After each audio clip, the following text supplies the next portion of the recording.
My name is Mark Manson. I am the author of The Subtle Art of Not Giving a Fuck, as well as some other works. I'm a YouTuber, podcaster, and my work focuses primarily on the importance of values. Becoming an emotionally healthy adult. One of my spicier arguments is that I think happiness is greatly overrated in today's age. I think people focus on it way too much. I think their focus on it backfires pretty consistently. But worst of all, I think people have started confusing comforts and highs for the same thing as happiness. It's interesting, if you look at the ancient world, Aristotle actually argued that there are two versions of happiness. There's Hedonia, which is kind of pleasure, comforts, short-term satisfactions. And then there's eudaimonia, which is kind of a deeper, purpose-driven, this is a meaningful way to live my life kind of feeling.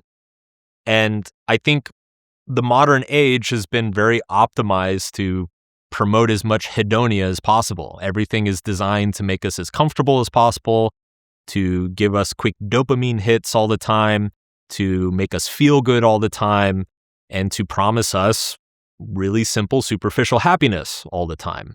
But the problem is that what actually drives life satisfaction is that sense of eudaimonia, that sense of my life was worth living, I have zero regrets, everything I've suffered or struggled through was worth the trouble.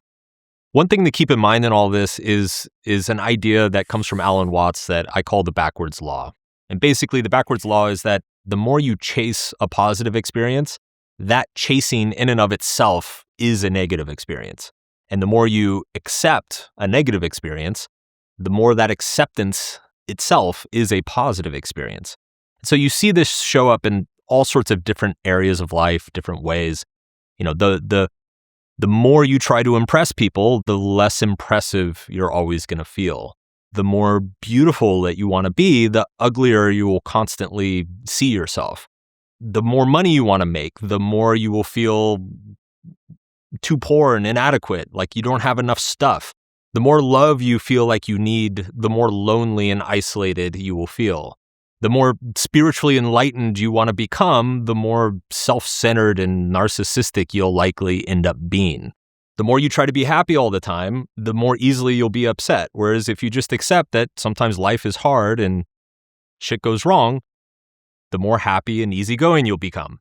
So the significance of the backwards law is important because so much of what we're exposed to on a day-to-day basis is kind of selling us these benefits of self-perception. Hey, look at this, buy this product. You'll become more beautiful. You'll become happier. This will solve your confidence issues. Hey, we can fix your health in 30 days or your money back. You know, all of these things, they sound very enticing, but what you discover as you start to go down that road is that you actually increase the likelihood of your negative experiences because you are constantly chasing that positive. So what I tell people is I say, instead of asking yourself, what's going to make me happy? Ask yourself, what am I willing to struggle for? What are the problems I actually kind of like having in my life? Sometimes when I give talks, I ask the audience, what kind of masochist are you? What's like the pain that you secretly enjoy that most other people don't? Because it's in that pain, that special relationship that you have with that struggle, that's actually probably where most of the meaning and purpose in your life is going to be found. It's going to be found in the struggles that you kind of relish having and in the challenges that you are most proud of overcoming. And this comes back to that backwards law, and that when you're constantly chasing the positive experiences, you end up on this experience of like a treadmill, and that every day and every moment you're looking for the next hit, the next high to keep you going. Whereas when you find the negative experiences that you're happy to accept, that you're willing to embrace, that embracing of that negative experience is actually what's going to generate a much longer and sustained positive experience. Because here, this is the sneaky truth that most people don't understand, is that happiness is not something that you pursue and achieve in and of itself. It's the natural side effect of finding something more meaningful and purposeful in your life. If you find something that feels important, that's worth giving a fuck about, the happiness will happen on its own anyway. I think another common affliction today is this idea that we are each special and unique. And because we're so special and unique, we deserve special treatment, special results, a special place in the world. Ultimately, what this breeds is a sense of entitlement. It's a sense that we deserve certain outcomes without having to put in the effort or the work. And I think this comes from two different places. I think one was very well-intentioned, which was our parents raised us, telling us that we were special and amazing and unique and that we had unique gifts to share with the world. And they simply did this because the self-esteem research at the time said this is what you're supposed to tell your kids. Of course, nowadays we realize that that's not the case, that when you raise children telling them that they're special and they deserve to have everything, you're not raising a human with high self-esteem. You're raising a little narcissist who thinks that they deserve all the benefits without any of the costs. Now, what most people don't realize is that there's two flavors of narcissism. Now, when most people think of an entitled narcissist, they think of what's known as a grandiose narcissist, which is the person who believes that they are bigger and better than everyone else, that they are amazing and perfect and the best, and they deserve special treatment because they're so superior. But there's a flavor of narcissism that most people haven't heard of, and that's the vulnerable narcissist. The vulnerable narcissist defines themselves as a special, unique victim. Everything has gone wrong. Everything is unfair. They've been treated uniquely poorly. And because of all those things, they deserve special treatment. And what's interesting is that grandiose narcissists and vulnerable narcissists, while having completely opposite attitudes and justifications for their selfish behavior, the result is exactly the same. Everyone should pay attention to me. Everybody should stop everything they're doing for me. Everybody should give everything I want to me. I think the second cause is just the nature of how the internet has evolved itself, is that everything is personalized. It's catered exactly for you. You get online and everything in your newsfeed is perfectly curated for your interests and the things that you care about and the things that you want to know about. All of the ads are directed at how special you are and how much you deserve this outcome and how if you just buy this product, then you are going to live up to all the potential that you always knew that you had. I think this messaging has become the water that we all swim in, and it's terrible for our mental and emotional health. Most conventional self-help techniques are really just focused on these sugar highs of making you feel a little bit happier for a moment or making you feel special for a moment. Like the idea that you should stand and look in the mirror and tell yourself that you're beautiful or you're smart or that people are going to like you.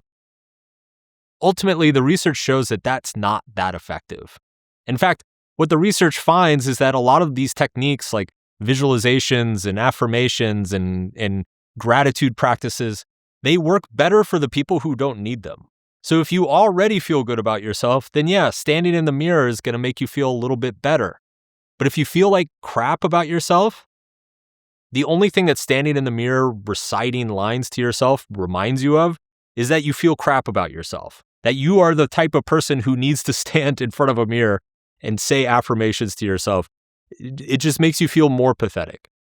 So when I was in my 20s, I developed a really intense fascination with developmental psychology, like most 20-year-olds.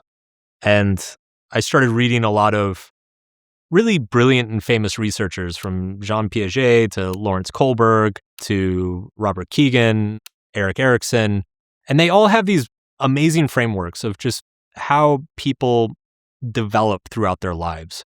And the early developmental psychologists like Piaget, they began in early childhood, and they kind of looked at how an infant develops basic logical reasoning and rational skills and can identify, the difference between self and other. And then other psychologists came along later, and they continued by looking at how adults develop and how different moral frameworks arise at different parts of our lives, and how there are different tensions at different ages that really define how we see the world. So I just kind of became obsessed with this, with a bunch of these theories and frameworks, and I eventually kind of simplified everything into a framework that I think really ties together a lot of what we're trying to achieve in our lives. So I broke it down into 3 really simple categories. There's childhood, there's adolescence, and there's adulthood. Each is defined by something very simple, but the progress from one stage to the next is not necessarily guaranteed.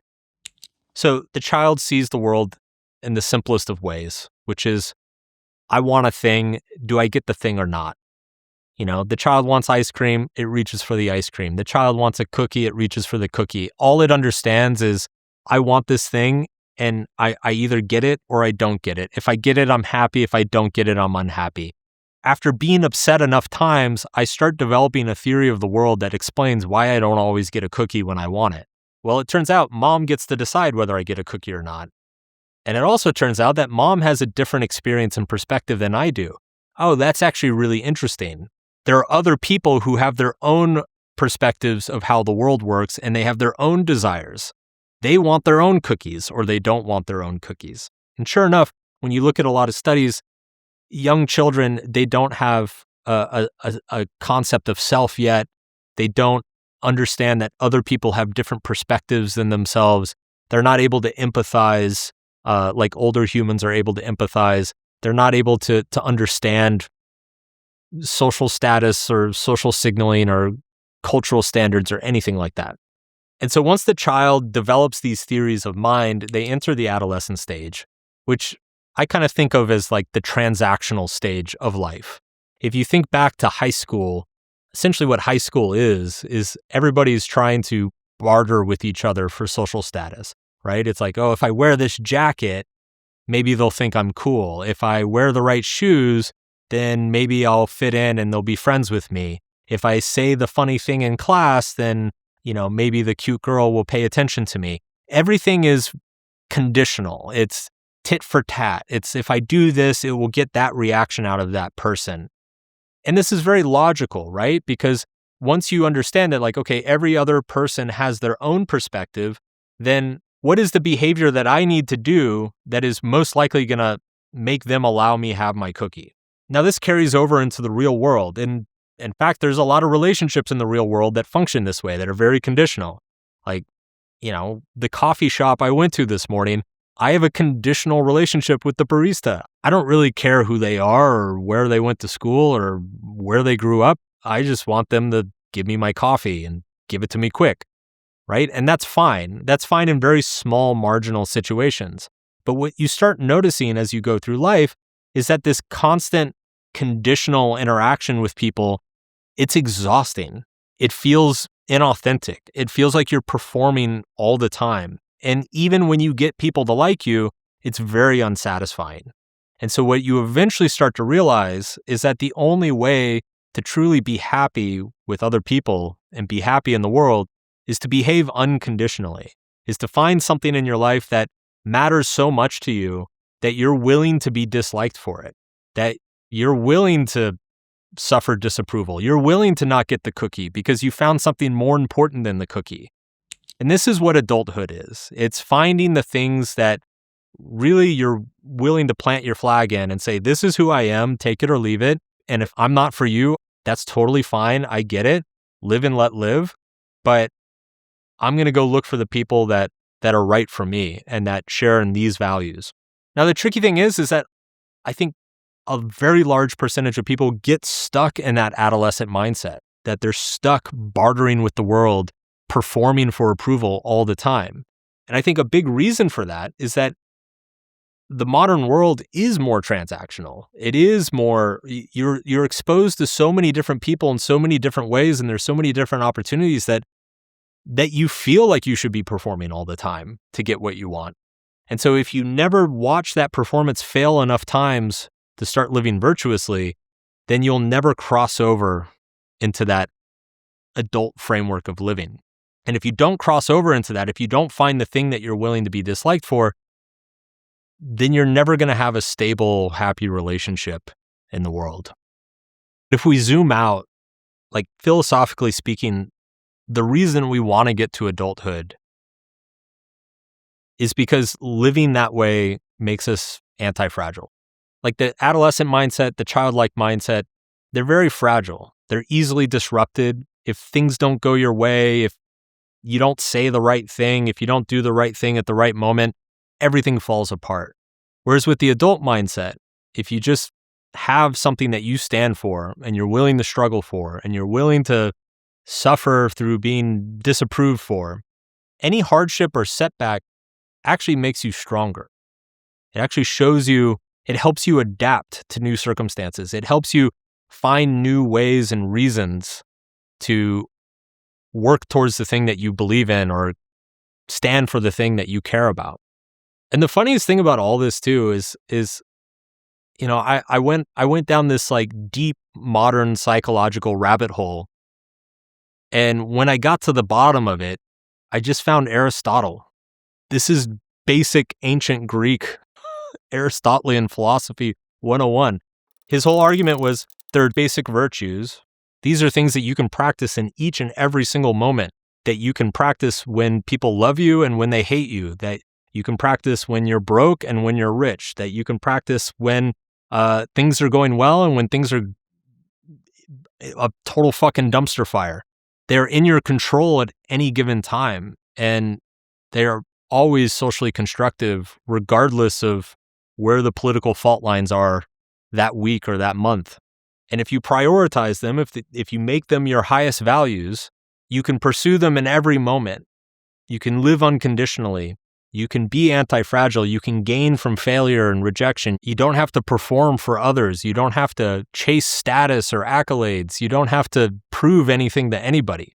It's this basic virtue ethic that has been sitting in front of us for the entirety of Western history.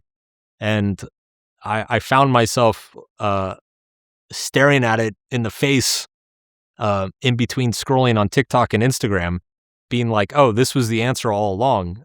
And so I think ultimately we are all developing towards an adulthood that is just reflective of what some of the wisest minds in history called out all along, that just pursue virtue, just value the timeless things that are good for everybody. And don't get lost in the hedonic treadmill of chasing more likes or chasing a couple more bucks or getting the next car or getting the next date. Because that's temporary. It's a high, and it's just going to create more suffering than it alleviates. So I guess we're back at the start.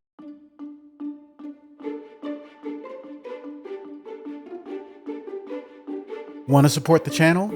Join the Big Think members community where you get access to videos early, ad-free.